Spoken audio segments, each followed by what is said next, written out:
Glória a Deus. Maravilha, meus amigos, irmãos. Uma boa tarde para todos. Estamos aqui nesse lugar abençoado, que o Senhor preparou para nós estarmos agora à tarde. Estou aqui próximo à minha companheira, pastora Silmara, minha esposa, Silmara Brito. E é uma alegria, poder estar aqui também com os nossos filhos, mas tiramos um momento para repartir com você uma palavra de Deus ao teu coração. Você que está aí, eu vou dar um minuto aí antes de nós começarmos, para começar aqui a trazer uma palavra de Deus que está no livro de 1 Samuel, capítulo 4. Nós vamos estar lendo versículo 21 e 22, versículos 21 e 22 do primeiro livro do profeta Samuel, capítulo de número 4, capítulo 4, versículos 20, 21 e o versículo de número 22. Já está chegando aí alguns irmãos, algumas pessoas. Está aí participando a irmã Mirlande, a paz do Senhor para a irmã Mirlande e cada um dos que estão chegando. Antes de começarmos aqui a compartilhar a palavra de Deus, quero tirar esse momento também para fazer um convite muito especial para o povo de Deus, os amigos que moram aqui na cidade de Campinas. Hoje à noite, a partir das 19 horas, estaremos reunidos na rua 5, número 23, em um culto, em louvor e adoração a Deus, e com a participação especial dos irmãos aí haitianos, do ministério. Teremos um culto aí em crioulo e português. Então nós vamos estar juntos, adorando ao Senhor, e também um grande clamor pela nação brasileira e também pelo Haiti. Estaremos aí nessa união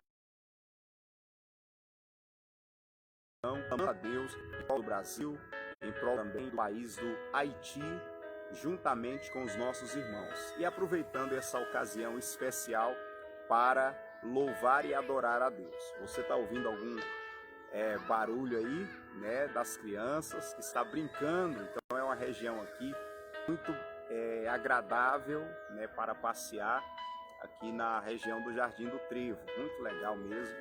E você que tem filhos aí, quer tirar um momento aí para passear, então aqui tem uma região bastante agradável, sem tanto movimento de carro também, para você vir passear com suas crianças. Amém? Bom, dadas essas informações, esses detalhes aqui que estamos compartilhando, eu quero convidar você para a palavra de Deus nesse livro da Bíblia, 1 Samuel, capítulo de número 4, versículo de número, nós vamos ler o 20, 21 e 22, que diz assim a palavra de Deus. Aleluia. Capítulo 4, versículo 20, 21 e 22. E ao tempo em que ia morrendo, disseram às mulheres que estavam com ela: não temas, pois tiveste um filho. Ela, porém, não respondeu nem fez caso disto. E chamou ao menino Icabode.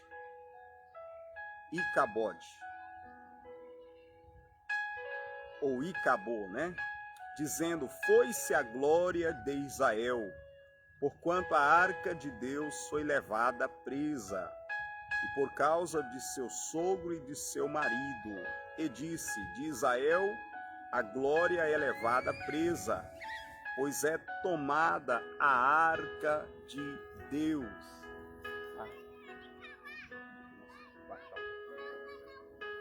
Glória a Deus. Amém? Eu quero saudar aqui meu amigo pastor Aguinaldo, que está aí participando conosco também. Meus irmãos, estamos com o texto da palavra de Deus hoje no capítulo 4 de 1 Samuel. Nós estamos em uma jornada bíblica muito especial, E cada dia lendo, meditando em um capítulo. E nesse capítulo 4, nós temos aqui um destaque muito especial, muito importante da palavra de Deus, é um capítulo de certa forma triste também, porque houve muita tristeza, né, na terra de Israel aqui no capítulo 4. É importante aqueles que estão fazendo a leitura da jornada bíblica estar atento aos capítulos anteriores, porque é uma sequência, né, de fatos que acontece que leva também ao que aconteceu aqui no capítulo 4. Pois no capítulo 3, a palavra de Deus já havia nos mostrado uma mensagem profética de Deus que haveria de se cumprir sobre a casa de Eli, que todos aí seriam mortos, viveriam consequências muito difíceis por conta da apostasia espiritual que estava havendo no meio, no ministério sacerdotal naqueles dias, levando assim o povo de Israel a pecar também contra Deus. Então eu quero chamar a sua atenção para o que acontece aqui no capítulo 4. Capítulo 4, a Bíblia diz que há uma guerra entre os filisteus e o povo de Israel. Há uma batalha, há uma guerra. Quando os filisteus e o povo de Israel se encontram ou se ajuntam, se acampam para essa guerra, na primeira batalha, os filhos de Israel tiveram uma grande derrota, ou sofreram uma grande derrota, porque aproximadamente 30.000 homens, soldados, acabou morrendo do povo de Israel. Quando eles perdem a batalha, logo perguntam, mas por que perdemos a batalha? E eles tomam a decisão de trazer a arca de Deus para o acampamento, acreditando que com a arca de Deus, que representa a presença de Deus no meio do povo, eles assim alcançariam a vitória em meio à próxima batalha contra os filisteus. Porém, o efeito é o contrário, né? Embora que quando a arca chega, eles começam a gritar com um grande brado, a se alegrar, e os filisteus ouviram, inclusive, a alegria no meio do arraial do povo de Israel, a ponto de eles mesmos declararem e dizer, olha, os deuses vieram ao acampamento dos hebreus e esses deuses são aqueles que venceram os egípcios naquela época, e o povo de Israel alcançou vitória sobre os egípcios através desses deuses. Mas os filisteus, eles não retrocedem, pelo contrário, eles falam uns para os outros dizendo, olha, vamos nos esforçar, vamos nos unir e se esforçar e vamos à batalha, para que nós não nos tornemos escravos de Israel. Foi o que eles decidiram naquele momento. E a Bíblia diz que eles lutaram contra Israel e venceram mais uma vez. Por quê? Porque Deus não fora favorável ao seu povo, apesar de a arca da aliança, que era onde a glória de Deus, a presença de Deus se manifestava, o Senhor não foi favorável ao seu povo. Por conta de quê? Da questão do pecado da casa de Eli e do pecado também de Israel, porque em consequência do pecado no ministério sacerdotal, a nação de Israel também estava pecando. Então agora a Bíblia diz que eles perdem essa batalha. Quando eles perdem a batalha, consequentemente, a arca de Deus é tomada, é levada pelos filisteus para a sua terra. E aí nós vamos ver no capítulo 5 as consequências da arca na terra dos filisteus. Mas o que eu quero chamar a sua atenção é que a arca de Deus, ela foi tomada, ela foi levada. E aí, quando se perde a arca de Deus, chega a notícia na casa de Eli. Chega a notícia que, primeiro, quando os filhos de Israel estão na batalha, além de a arca ser tomada e o povo perder a batalha, os 2 filhos de Eli morreram num só dia, porque Deus havia falado que iria os matar por conta dos seus pecados, que nós vamos ver no capítulo 2 e no capítulo 3, aqueles que estão na jornada já acompanharam. Então eles morrem, eles perdem a vida em meio a essa batalha. Uma outra observação, quando eles morrem, vai um mensageiro até a casa de Eli, até Siló, e declara para ele dizendo, olha, primeiro, a arca de Deus foi tomada.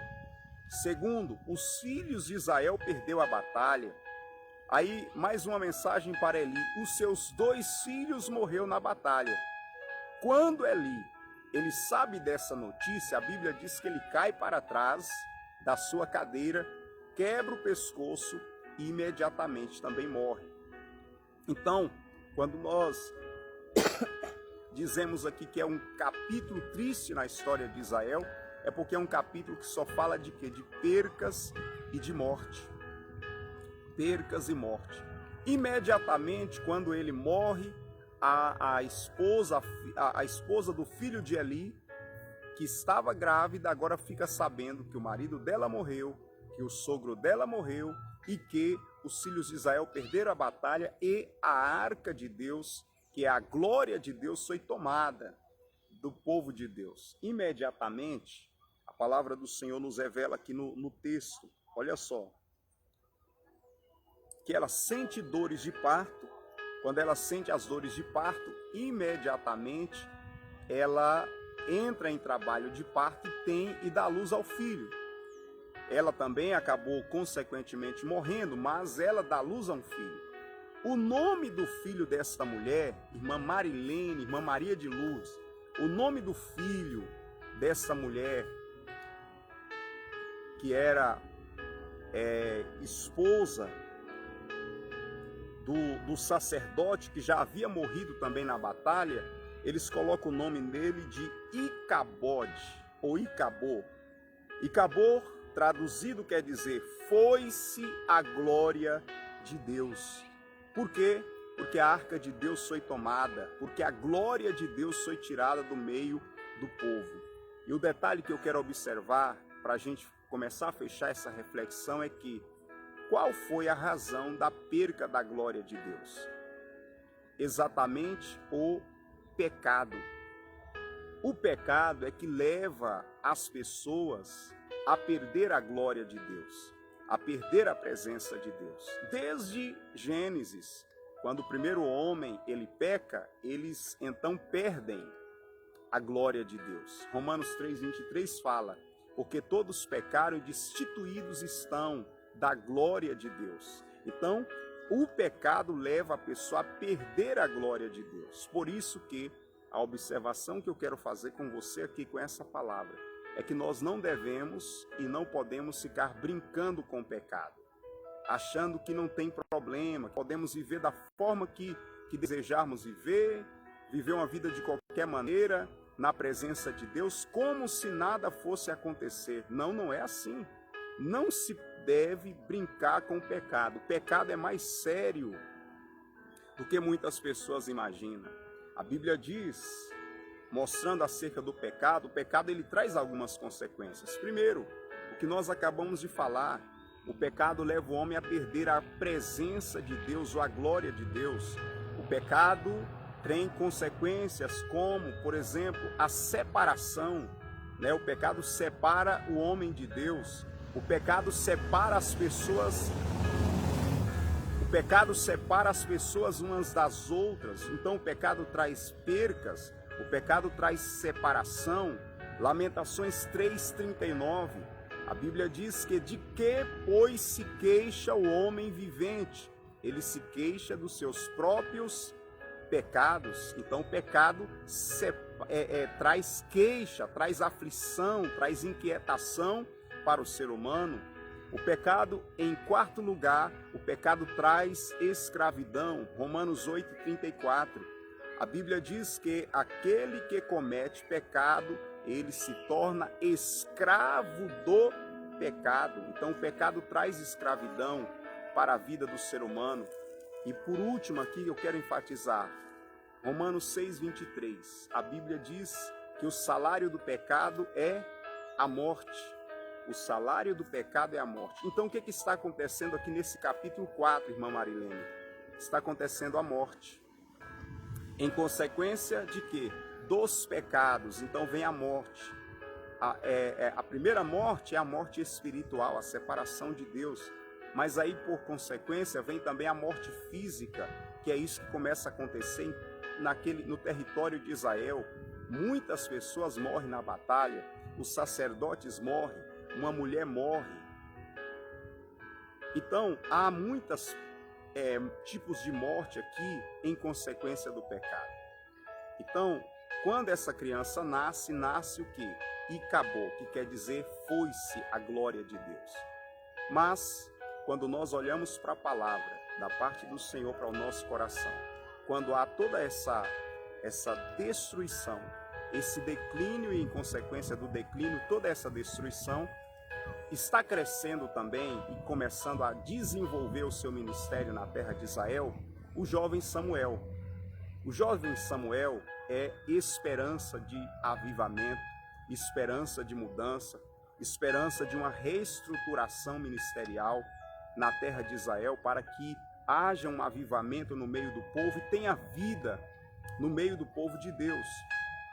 Porque a vida vem através de quê? Vem através da palavra. E Samuel é o profeta de Deus, que agora ele vai ser o porta-voz de Deus, ensinando e transmitindo o quê? A palavra de Deus. E a palavra de Deus, ela produz o quê? Vida. Lembra do que Jesus falou? As palavras que eu vos tenho dito são espírito e vida. Lembra também do que está escrito, glórias a Deus, lá em Hebreus 4:12, que a palavra de Deus ela é viva e eficaz, mas penetrante que espada de dois gumes, que vai até a divisão da alma e do espírito, e ela não só é apta para discernir pensamento, mas também as intenções do coração. Então a palavra de Deus ela produz vida, e agora vai desenvolver o seu ministério o profeta Samuel, que vem como um porta-voz de Deus para trazer vida e vida com abundância no meio do povo de Israel, através da mensagem profética que ele estaria também entregando naquele tempo. Eu quero encerrar essa reflexão destacando isso, as consequências do pecado, que é, por fim, a morte, mas também as consequências de ouvir a voz de Deus, através de quem? Através dos seus profetas. A Bíblia diz, crede nos profetas de Deus e estareis seguros, né? Crede no Senhor vosso Deus e estareis seguros. Crede nos seus profetas e prosperareis. Então fique com essa palavra, vamos crer no Senhor, vamos crer na palavra de Deus e dessa maneira estaremos seguros, iremos prosperar, iremos ter vida e vida com abundância na pessoa de Jesus Cristo. Pense nisso, que Deus abençoe sua vida e te conserve em uma vida de vitória e em uma vida abundante na sua presença. Um abraço a todos, fiquem na paz do Senhor.